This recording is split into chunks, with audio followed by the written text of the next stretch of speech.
तक मोतिहारी जिले में 38 से ज़्यादा लोगों के मरने का समाचार है। तो बिहार में 500 से ज़्यादा लोग जहरीली शराब पीने से तक मर चुके हैं। उनके प्रति आंसू बहाने के बजाय, उनके प्रति दुख प्रकट करने के बजाय माननीय मुख्यमंत्री और डिप्टी सीएम ऐसा विलाप कर रहे हैं अतीक अहमद के मरने पर जैसे लगता है कि उनका कोई सगा रिश्तेदार की मौत हो गई हो। दिग्विजय सिंह ने कहा ओसामा जी, और डिप्टी सीएम करें अतीक जी। एक गुंडा, माफिया, आतंक, अत्याचार, अधर्म का प्रतीक गैंगस्टर का अंत होने पर ये लोग बहुत दुखी हैं। अरे कैसे मारा गया ये महत्वपूर्ण नहीं है। एक आतंक का पर्याय मारा गया, एक गुंडा मारा गया, गैंगस्टर मारा गया, उसके प्रति दुख प्रकट कर रहे हैं और ऐसे विलाप कर रहे हैं जैसे लगता है कि उनका कोई सगा रिश्तेदार की मौत हो गई हो। और मित्रों, कल जो मुख्यमंत्री ने ऐलान किया मुआवजे का, तो बिहार के मुख्यमंत्री को बीजेपी के सामने झुकना पड़ा है, घुटना टेकना पड़ा है। जिस मुख्यमंत्री ने ये कहा था जो पिएगा वो मरेगा, जिस मुख्यमंत्री ने ये कहा कि दारू पीकर मरने वालों का हम और प्रचार करवाएंगे और दारू पीकर मरने वालों को हम कभी मुआवजा नहीं देंगे, दारू पीकर मरने वालों से मेरी कोई सहानुभूति नहीं है। और एक बार उन्होंने 19 दिसंबर 2022 को कहा अवैध शराब से मारे गए लोगों के परिवारों के लिए मुआवजा मांगना उसी तरह है जैसे किसी बम बनाने और उसे लगाने वाले के लिए राहत मांगना। क्या राज्य सरकार उन लोगों को भी भुगतान करेगी जो बम लगाते हैं? ऐसा कभी नहीं होगा। तो मित्रों, जिस मुख्यमंत्री ने कभी आंसू नहीं बहाया, दुख नहीं बहाया, दुख प्रकट नहीं किया, वो मुख्यमंत्री अतीक अहमद के मारे जाने पर और दुख प्रकट कर रहे हैं।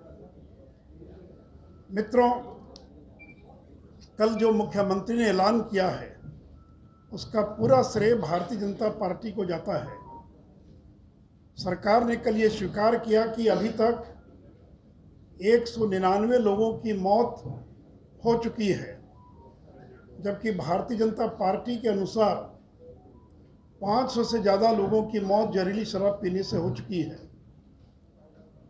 सरकार का एक हमको डॉक्यूमेंट मिला है जिसमें 2019 और 20 में शून्य मृत्यु की बात कही जा रही कि कोई मौत नहीं हुई है। मित्रों, आपको मालूम है कि Bihar prohibition and excise act 2016, जो बिहार उत्पाद अधिनियम है 2016, उसकी धारा 42 में 4 लाख रुपए के मुआवजा का प्रावधान है। उस धारा 42 में यह भी प्रावधान है कि अगर जहरीली शराब पीने से कोई अगर गंभीर रूप से घायल हो जाता है या बीमार पड़ जाता है तो उसको 2 लाख रुपए तक की मदद की जाएगी, और सामान्य रूप से जो पीड़ित है उसको 20,000 रुपया का प्रावधान है।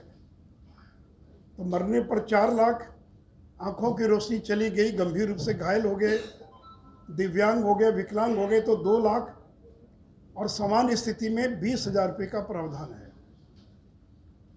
लेकिन बिहार सरकार ने अभी तक जिनकी आंखों की रोशनी चली गई, जो गंभीर रूप से बीमार हो गए, जिंदगी भर उनको इलाज कराना पड़ेगा, उनके लिए किसी प्रकार की घोषणा नहीं की गई है।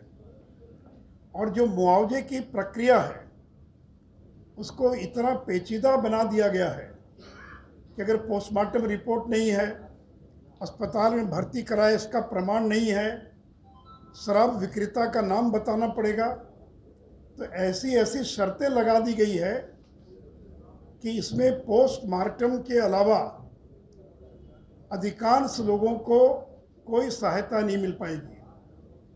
साथ ही साथ 2016 से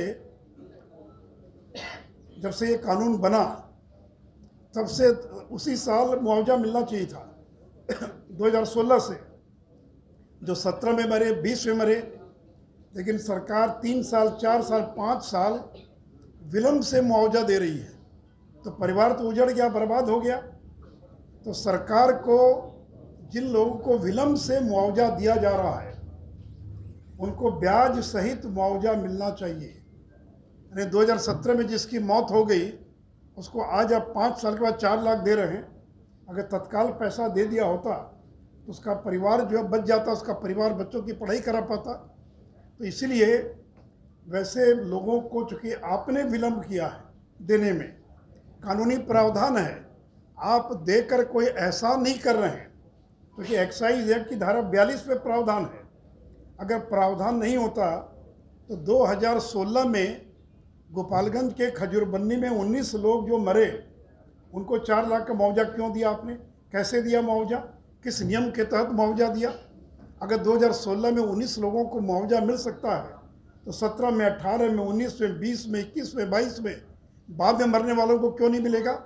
और 17 वालों को 5 साल बाद दीजिएगा तो भी उसको 4 लाख की राशि मिलेगी। तो इसलिए मित्रों, विलंब से जिन लोगों को मुआवजा मिल रहा है या मिलेगा उनको 4 लाख रुपया पर ब्याज सहित उनको मुआवजा दिया जाए। दूसरा, मैंने कहा कि गंभीर रूप से जिनकी आंखों की रोशनी चली गई, दिव्यांग हो गए, उनको 2 लाख और बाकी अन्य 20,000 रुपया जो है, और मुआवजा भुगतान की प्रक्रिया को सरल किया जाए। ये ठीक है, यहाँ तक तो शर्त ठीक है कि लिख कर देंगे कि मैं प्रचार करूँगा, मैं शराब नहीं पीऊँगा, लेकिन आप अगर ये शर्त लगा रहे हैं कि आप बताइए कि कहाँ से शराब आपको मिली, कहाँ से लेकर आए, मरने वाला तो चला गया, कौन बताएगा?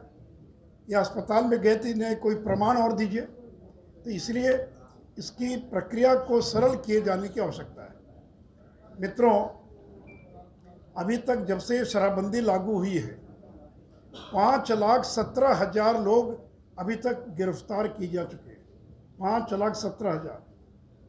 3,61,000 FIR दर्ज हुआ, मुकदमे दर्ज हुए, और इसमें जेल जाने वाले या मुकदमे जिन पर दर्ज हुए उसमें 90% अनुसूचित जाति, जनजाति, पिछड़ा वर्ग के लोग हैं। और इसलिए हमारी ये मांग है, भारतीय जनता पार्टी मांग करती है कि सरकार को आम माफी का ऐलान कर सभी मुकदमे वापस लेना चाहिए। इसके पहले भी कई बार सरकारों ने मुकदमे वापस लिए हैं, अलग अलग राज्य सरकारों ने, बिहार में भी। तो जितने मुकदमे चल रहे हैं शराबबंदी से जुड़े हुए, यानी 1 अप्रैल के पहले के जितने मुकदमे FIR हैं, उन सारे मुकदमों को विड्रॉ किया जाए, वापस लिया जाए। और अभी भी जेलों में 25,000 लोग बंद हैं। बिहार की जेल की क्षमता 55,000 और 25,000 यानी आधे लोग बंद हैं जो शराबबंदी के कारण जेल चले गए। तो वैसे लोगों को तत्काल जो है और रिहा किया जाए। साथ ही साथ शराबबंदी के मामले में जो जेल गए उनके लिए अलग से जेल की व्यवस्था की जाए, या अलग से डिटेंशन सेंटर, जैसे बच्चों के लिए अलग व्यवस्था होती है, रिमांड होम और बाकी जैसी व्यवस्था रहती है। बेचारा शराब पी लिया, नहीं पीना चाहिए, शराबबंदी है, उसको आप शातिर अपराधियों के बीच रखेंगे। जेल के अंदर तरह तरह के अपराधी हैं। और ये मेरा सुझाव नहीं, ये सुप्रीम कोर्ट के संजय किशन कौल जो वरिष्ठ जज हैं, उन्होंने 1 जनवरी महीने में बिहार सरकार को सुझाव दिया था कि डिटेंशन सेंटर, यानी जिनको पकड़े उनको जेल भेजने के बजाय उनको डिटेंशन सेंटर में रखा जाए। और साथ ही साथ उन्होंने ये भी कहा था, संजय किशन कौल ने, कि जल्द से जल्द स्पेशल कोर्ट बनाइए।